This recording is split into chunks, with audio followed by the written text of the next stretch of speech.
আমাদের নাদিরা আপু মজা করতেছিল আর এভাবে পরিষ্কার করতেছিল মুরগিটা। ভালোভাবে পরিষ্কার করে নিতে হবে শুরুতেই, কারণ মুরগি ভালোভাবে পরিষ্কার না করলে দেখা যায় যে খাওয়ার সময় অনেক লাগে, ভালো লাগে না খেতে। তারপর মুরগির মধ্যে যেটা দিব, লেবু দিয়ে হালকাভাবে ম্যারিনেট করে রেখে দিব, তাহলে মাংস যখন রান্না শেষ হবে খাওয়ার সময় কোনো গন্ধ থাকবে না।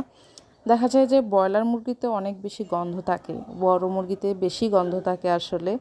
তো এজন্য এটা হচ্ছে সিক্রেট টেকনিক হিসাবে আপনার লেবুটা ইউজ করতে পারেন, তাহলে অনেক বেশি ভালো হবে, গন্ধ থাকবে না আর খেতেও অনেক বেশি মজা হয়।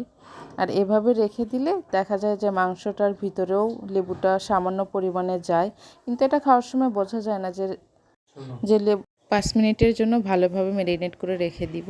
এরপর মশলাগুলো দিব, তেজপাতা, গোলমরিচ, দারচিনি, সাদা এলাচ সব কিছু দেওয়া হয়েছে। ভালোভাবে মশলাটা কষিয়ে নিব।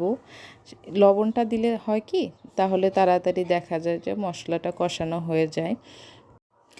এই তো মশলাটা আস্তে আস্তে কষতেই থাকবো কিছুক্ষণ বলতে 5 থেকে 6 মিনিট।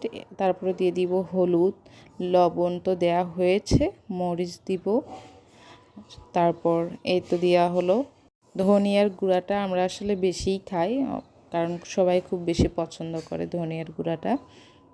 লঙ্কা গুঁড়া, এটা হচ্ছে রাঁধুনির যে লঙ্কা গুঁড়াটা থাকে ওইটা ব্যবহার করা হয়েছে, এতে কালারটা বেশি ভালো আসে, দেখতে অনেক বেশি সুন্দর হয়। এই তো দেখেন লঙ্কার গুঁড়াটা দেওয়ার পর কালারটা অনেক বেশি সুন্দর আসছে।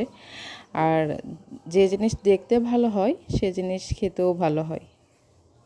তরকারিতে কালার না আসলে খেতে ভালো লাগে না, কারণ আমরা তো বাঙালি, তাই না? তো এটা হচ্ছে জিরার গুঁড়া দেওয়া হলো, জিরার গুঁড়া, মোটামুটি সব মশলা দেওয়া শেষ। এ পর্যায়ে আমরা 5 থেকে 7 মিনিট এটা কষিয়ে নিব। আর এখানে দেওয়া হলো হালকা গরম পানি, মিক্সড করা হলো। ঠান্ডা পানি খুব কম ব্যবহার করা হয় তরকারির জন্য, গরম পানি আসলে ব্যবহার করা উচিত আমার মতো, কারণ গরম পানি ব্যবহার করলে দেখা যায় যে রান্নাটার স্বাদ আরও দ্বিগুণ বেড়ে যায়। ভালোভাবে নাড়াচাড়া করা হলো, আর একটু হালকা গরম পানি দেওয়া হলো, কারণ মশলাটা একটু লেগে যাচ্ছিল যার কারণে। এই তো দেখতেই পাচ্ছেন মশলাটার কালার এত সুন্দর আসছে। তো যেটার কালার যত বেশি ভালো হবে খেতেও তত বেশি মজা আমার কাছে লাগে। এই যে মশলাটা কষানো মোটামুটি শেষের দিকেই।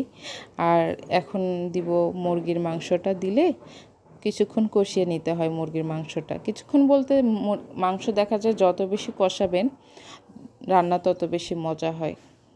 আর সাথে একটু কাঁচা মরিচও দেওয়া হবে স্বাদের জন্য। আসলে এখনকার মরিচে এত বেশি ঝাল নাই, তো যার কারণে দেয়া যায়, সমস্যা নেই। এক চামচ যেহেতু গুঁড়া মরিচ দেওয়া হয়েছে, সেক্ষেত্রে কোনো সমস্যা নাই। আর আলুটা যে দেখতে পাচ্ছেন এটা হচ্ছে নতুন আলু।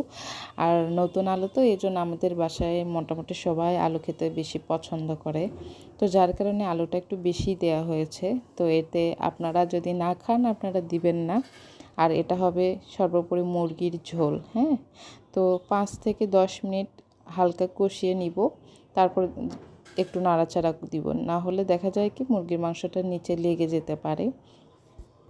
আর নিচে লেগে গেলে মুরগির মাংস পুড়ে গেলে দেখা যায় যে ওটা আসলে স্বাদ লাগে না, যার কারণে হালকা নাড়াচাড়া তো দিতেই হয়। এ পর্যায়ে একটু পর আমরা এটা ঢেকে দিব, যাতে ভালোভাবে এটা কষানো হয়। এটা একটু নাড়াচাড়া করে নিতেছে, কারণ হচ্ছে এতে দেখা যাচ্ছে যে জিনিসটা ভালোভাবে মিক্সড হলো, কারণ সর্বোপরি সব জায়গায় লেগে যাবে মশলাগুলো। আর এই তো ঢাকনা দিয়ে ঢেকে দেওয়া হলো। 10 থেকে 15 মিনিট ঢাকার পর এই তো ঝোল দেওয়া হয়েছে। আগে একটু ঝোল দিয়েছিল, পরে গিয়ে আমি ভিডিও করেছি। তো এটা আবার একটু ঝোল দিতেছে, কারণ এটা হবে ঝোল, মুরগির ঝোল। আর আমরা অনেক সময় অনেকভাবে মুরগিটা রান্না করে থাকি। অনেক সময় মুরগির ঝোল, অনেক সময় মুরগি কষা রান্না হয়। এটা হচ্ছে গরম মশলা দিয়ে দিলাম, গরম মশলা দিয়ে দেওয়ার পর কিছুক্ষণ পর ঢেকে রাখবো। মানে কিছুক্ষণ ঢেকে রাখার পর দেখা যাবে তরকারিটি মোটামুটি রেডি হয়ে গেছে, খাওয়ার উপযুক্ত। আমার শাশুড়ি আম্মা একটু মশলা বেশি খায়, তার জন্য গরম মশলা একটু বেশিই দিতেছে, কারণ এটা নাকি তার খুব বেশি পছন্দের। আমাদের যে নাদিরা আপু আছে নাকি এমনিতেই খেতে চায়। পাশে হচ্ছে টমেটো ভর্তা হবে, টমেটো ভাপে দিয়ে এটা ভর্তা বানানো হয়, আসলে খুব মজা হয় খেতে।